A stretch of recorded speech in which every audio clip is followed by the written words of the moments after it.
मृत्युंजयाय रुद्राय नीलकंठाय शंभवे अमृतेशाय सर्वाय महादेवाय ते नमः।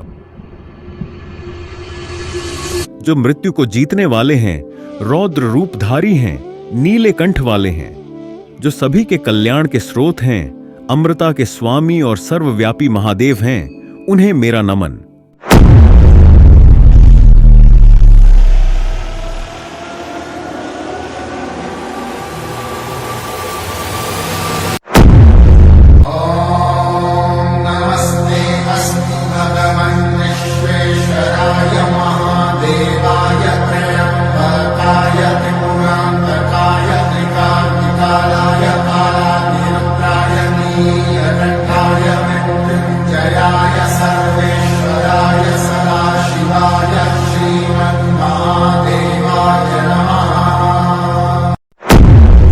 शिव केवल संहारक नहीं, वे सृष्टि की हर कहानी का आधार हैं। उनके हर रूप में एक सीख है, हर अवतार में एक संदेश। कभी वे भयंकर हैं, कभी शांत, लेकिन जब अधर्म अपनी सीमा लांघता है, तब प्रकट होते हैं शिव के वे रूप जिन्हें देखकर सृष्टि कांप उठती है।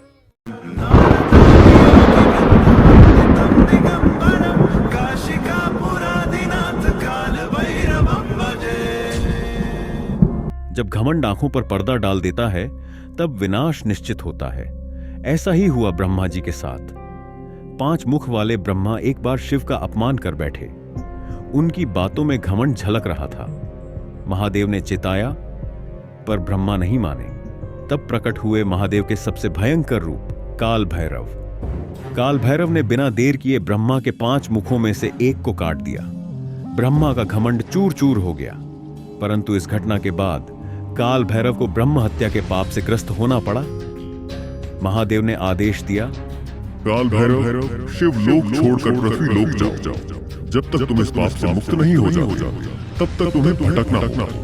काल भैरव पृथ्वी पर भटकते रहे जब तक वे काशी नहीं पहुंचे। लेकिन काशी, यह नगरी कुछ अलग थी। यहां के लोगों की भक्ति और प्रेम देखकर काल भैरव ने तय किया कि वे यहीं रहेंगे। आज भी वे काशी के कोतवाल हैं। कहते हैं, बिना उनकी अनुमति के काशी से कोई आत्मा मुक्त नहीं हो सकती। काशी का हर कण काल भैरव का आशीर्वाद लिए हुए है। यहां न्याय मिलता है और हर भक्त को सुरक्षा।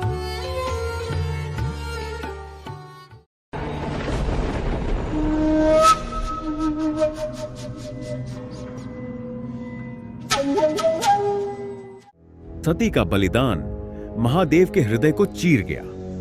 उन्होंने अपने क्रोध से एक भयंकर योद्धा को जन्म दिया, वीरभद्र। वीरभद्र ने न केवल दक्ष के यज्ञ को नष्ट किया, बल्कि यज्ञ में भाग लेने वाले सभी देवताओं को चेतावनी दी। कम ही लोग जानते हैं कि वीरभद्र का क्रोध इतना भयंकर था कि उनकी दृष्टि मात्र से पर्वत जलकर भस्म हो गए। कहा जाता है, वीरभद्र आज भी वहां प्रकट होते हैं जहां धर्म का अपमान होता है। जहां नारी के सम्मान पर आंच आएगी, वहां वीरभद्र का प्रचंड रूप प्रकट होगा। अघोरेभ्यो अथ घोरेभ्यो घोर घोरतरेभ्यः सर्वेभ्यः सर्व सर्वेभ्यो नमस्तेस्तु रुद्र रूपेभ्यः। अघोर शिव का कोई विशेष अवतार नहीं, बल्कि उनका स्वाभाविक रूप है। यह रूप हमें जीवन की अंतिम सच्चाई से परिचित कराता है, मोक्ष का मार्ग। मोह माया से परे अघोर हमें सिखाता है कि जीवन अंततः ईश्वर को समर्पित है। अघोर रूप में शिव श्मशान में विराजते हैं। जहां दुनिया डरती है, वहीं शिव हमें सिखाते हैं कि मृत्यु जीवन का अंतिम सत्य है। यह रूप मोह, लोभ और सांसारिक बंधनों से मुक्त होने की प्रेरणा देता है। अघोर यह भी सिखाता है कि जीवन में कुछ भी स्थायी नहीं है। जो आज हमारा है, कल मिट्टी में मिल जाएगा। जीवन का अंतिम उद्देश्य माया के बंधनों को छोड़कर ईश्वर में विलीन हो जाना है। अघोर कोई भयावह रूप नहीं, बल्कि परम शांति और आत्मज्ञान की यात्रा है। यहां शिव हमें मृत्यु नहीं, बल्कि अमृता का मार्ग दिखाते हैं।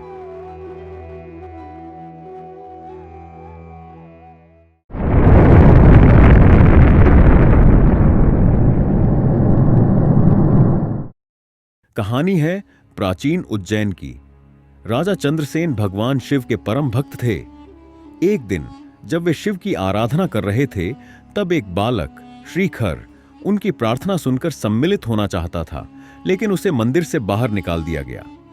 उसी समय श्रीखर ने सुना कि दो शत्रु राजा रिपुधमन और सिंहादित्य राक्षस राजा दूषण की मदद से उज्जैन पर आक्रमण की योजना बना रहे हैं।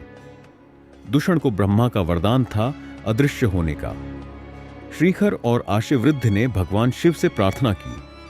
तभी शत्रु सेना ने अवंतिका पर हमला कर दिया।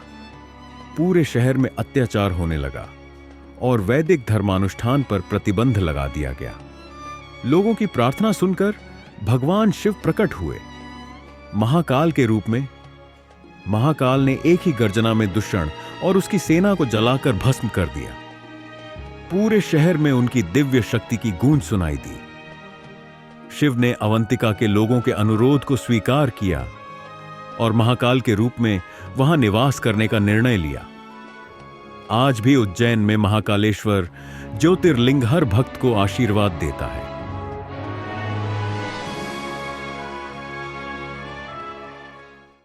शिव कोई अलग नहीं, वे हमारे भीतर हैं, हमारे हर भय, हर संघर्ष और हर प्रेम में। जब भी लगे कि सब कुछ खो चुका है, शिव को पुकारना, वे तुम्हें थाम लेंगे। शिव के हर रूप में छुपी है एक कहानी, कभी क्रोध में न्याय तो कभी शांति में प्रेम। वे हमें सिखाते हैं कि हर अंधकार के बाद उजाला है। जब जीवन में राह ना मिले तो महाकाल की शरण में आना, क्योंकि वहीं से शुरू होता है मोक्ष का मार्ग। जीवन में दुख भी आएगा, मोह भी टूटेगा, पर याद रखो, शिव हर कष्ट का समाधान है। वे वहीं हैं, तुम्हारे हर आंसू में, हर प्रार्थना में। बस शिव का स्मरण करो और अपना हर दर्द उन्हें सौंप दो।